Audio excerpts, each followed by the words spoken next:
Welcome to the deep dive. Today we're going deep on Bhai Mardana ji, a pretty important figure in Sikh history. A lot of people, they remember him as just Guru Nanak Sahib ji's musician, but I think there's got to be more to him than that, right?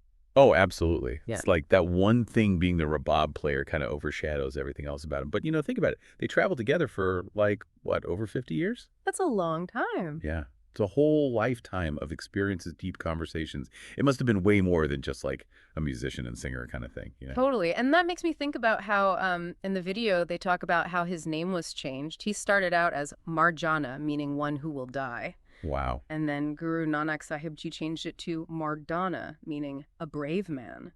It feels like there's a deeper meaning there. What do you think? Oh, for sure. It's not just a name change. It's like Guru Nanak Sahib Ji completely changed how Yeah. Bhai Mardana Ji saw himself. You know what I mean? Yeah. And Sikhism, it's all about like equality. No matter who you are, what your status is, everyone's equal. So by changing his name, Guru Nanak Sahib Ji wasn't just saying, hey, you're strong inside. He was saying something bigger. He was saying, we got to look past labels and see the potential in every single person. It's huge, right? It's Yeah. like Guru Nanak Sahib Ji saw something in Bhai Mardana Ji that maybe even he didn't see in himself. Right. And speaking of potential, he was from the Marasi community. What's the connection there? Well, the Marasi, they were like the keepers of, all the history and culture. Like Mhm. imagine a living library, way before books were everywhere. There were the genealogists, the historians, the musicians, the storytellers. They kept all the traditions alive, passed down through generations. So they weren't just entertainers. They were like the educators, the link to the past. Yeah. That's a super important role, especially back then. And those skills, they seem perfect for someone traveling around and spreading a message, right? Oh, totally. Think about it. With all those skills, Bhai Mardana Ji could connect with all these different people, share stories, sing hymns, and he could even use music to help people remember the teachings. It's like his background perfectly prepared him for the journey he was about to take with Guru Nanak Sahib Ji. It's starting to feel like they were meant to meet, It wasn't just random. Yeah. And we can't forget the music itself, right? The video keeps bringing up the rabab. Why is that instrument so important? Well, the rabab in Bhai Mardana Ji's hands, it becomes more than just an instrument. It's like it becomes this channel for the nayad, the divine sound current. Mhm. And in Sikhism, that nayad, that sound, it connects you to the ultimate reality, that vibration that's in everything. So imagine listening to his music and like feeling that connection to something bigger than yourself, being transported to this deep spiritual place. So it's not just background music. It's music that's meant to elevate you, help you feel the message on a different level. That's really interesting how sound can do that. It really is. And the video even compares Bhai Mardana Ji's skill to Tansen, that legendary musician in India. Yeah. That says a lot about his talent. It's like he was taking the teachings and weaving them right into the music, creating this whole experience that goes beyond words. But when it comes to weaving, was it just the rabab he played, or were there other instruments in the mix? Ooh, that's a good question. The rabab was definitely his main instrument, but I wonder if maybe traveling with Guru Nanak Sahib Ji exposed him to other music and other instruments that he might have used along the way. Wouldn't be surprising considering all the different cultures they encountered. Right, and all the different sounds they must have heard. Yeah. I mean, that's a journey I would have loved to be on. Imagine the music. It would have been incredible. I know, right? It would be amazing to hear what that sounded like. It really makes you think about how their travels could have changed their music, like picking up different rhythms, melodies, instruments along the way. It's like a musical tapestry, right? Yeah. Being woven together as they traveled. That's a great way to think about it. And, speaking of weaving, the video also brings up something pretty amazing, how this whole musical tradition continued on through Bhai Mardana Ji's descendants. Oh, right. It mentions his sons Shahzada and Rajada. Did they, follow in their father's footsteps? It seems like they did, especially Shahzada. The video talks about how he kept serving the gurus, specifically Guru Angad Dev Ji, the second guru. It's like this lineage of, musical devotion being passed down through the family. That's so cool. It's like the music itself became this connection between the gurus and their followers. But I'm curious, how did Sikh musical expression change over time? Did it stay the same as those early forms, or did it branch out and evolve? Well, think about it. Guru Nanak Sahib Ji's travels, they weren't just physical journeys. They were cultural and spiritual explorations too.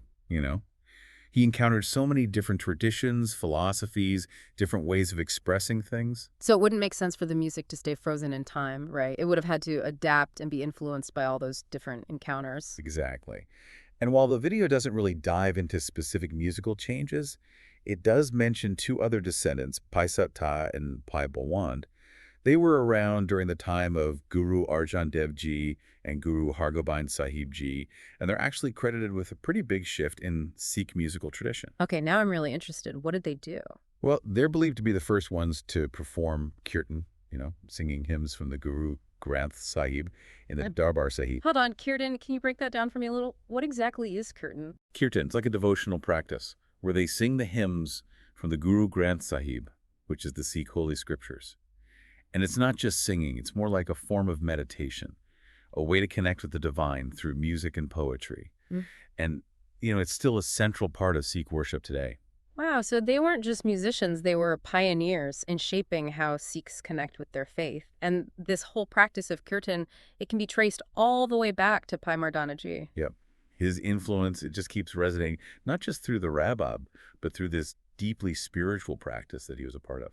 That's really amazing. And it makes you realize that history, it's not just about these huge events, it's about these like subtle but super important changes in culture and tradition. But what about those other two descendants you mentioned, Lal and Phaibat? What were they up to? They also carried on that musical legacy, performing kirtan in the Darbar Sahib. It's like this tradition stayed strong within the family, showing just how big of an impact Bhai Mardana ji had.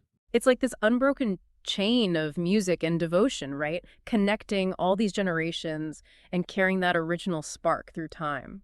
But the video also talks about this debate about authorship.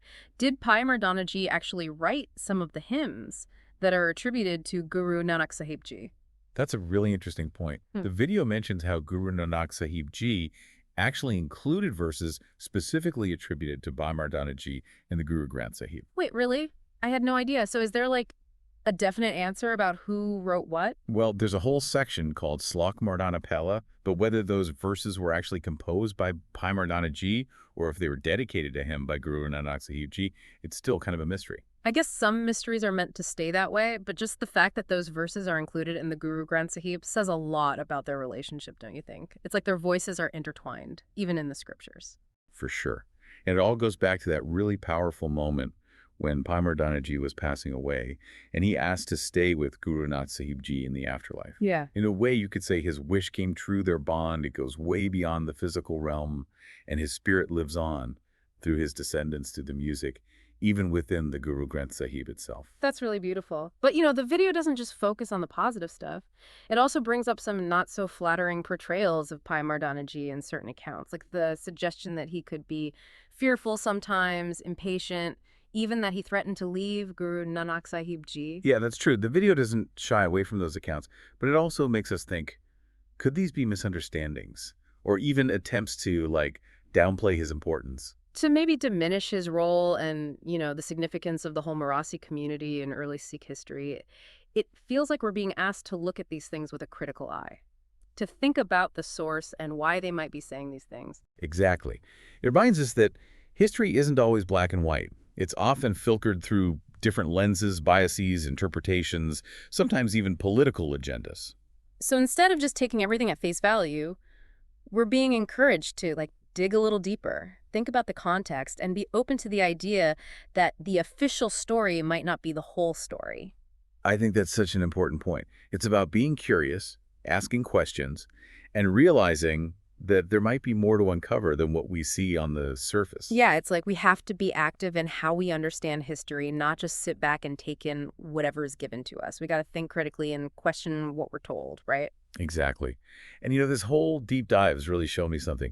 Bhai Mardana Ji's story, it's not just about him. It's about recognizing all these unsung heroes who have such a big impact on movements and beliefs. Like the whole Marathi community in early Sikh history, the video makes it clear that their role was so important. Oh, totally. Especially back then, when written records weren't as common.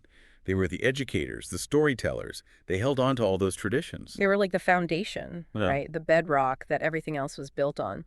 And now I'm wondering if there are other communities or individuals whose stories are kind of woven into the growth of Sikhism too. People whose contributions maybe haven't gotten the attention they deserve. That's a great question. And it speaks to the beauty of history, right? There's always something more to discover, more layers to peel back, more stories to tell. It's a never-ending process of discovery and trying to see things in a new light. And it's exciting to think that we can be part of that process, asking questions, challenging what we thought we knew, and looking for those hidden narratives that help us understand the past better. For sure. And for me, one of the biggest takeaways from this deep dive is, well, it reminds me that religious traditions aren't just some abstract ideas.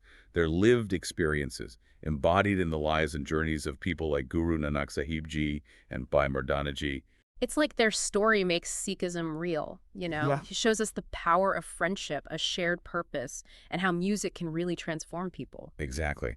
And it makes you wonder just how much of Bhai Mardana Ji's personality, his experiences, his emotions, are all woven into the music and the poetry that we connect with Guru Nanak Sahib Ji. That's a really interesting thought. It's like we're being invited to hear those hymns in a new way, to hear echoes of their journey in every note, their laughter, their struggles, their deep connection. That's the magic of this kind of deep dive, I think. It's not just about learning facts and dates. It's about opening ourselves up to new ways of seeing, hearing, and feeling history. So as you keep exploring Sikh history, what does all of this mean for you?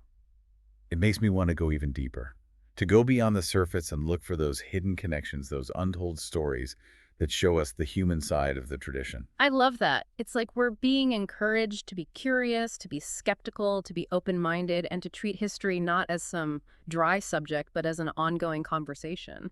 Yeah, that's a great way to put it. And I think Bhai Mardanaji's story is a perfect example of why that conversation is so important. It challenges us to look past labels and recognize the complexity, the humanity, and the lasting impact of those who have shaped the world we live in. That's our deep dive for today. What stood out to you about Bhai Mardana Ji's story? What questions does it raise for you? We encourage you to keep exploring.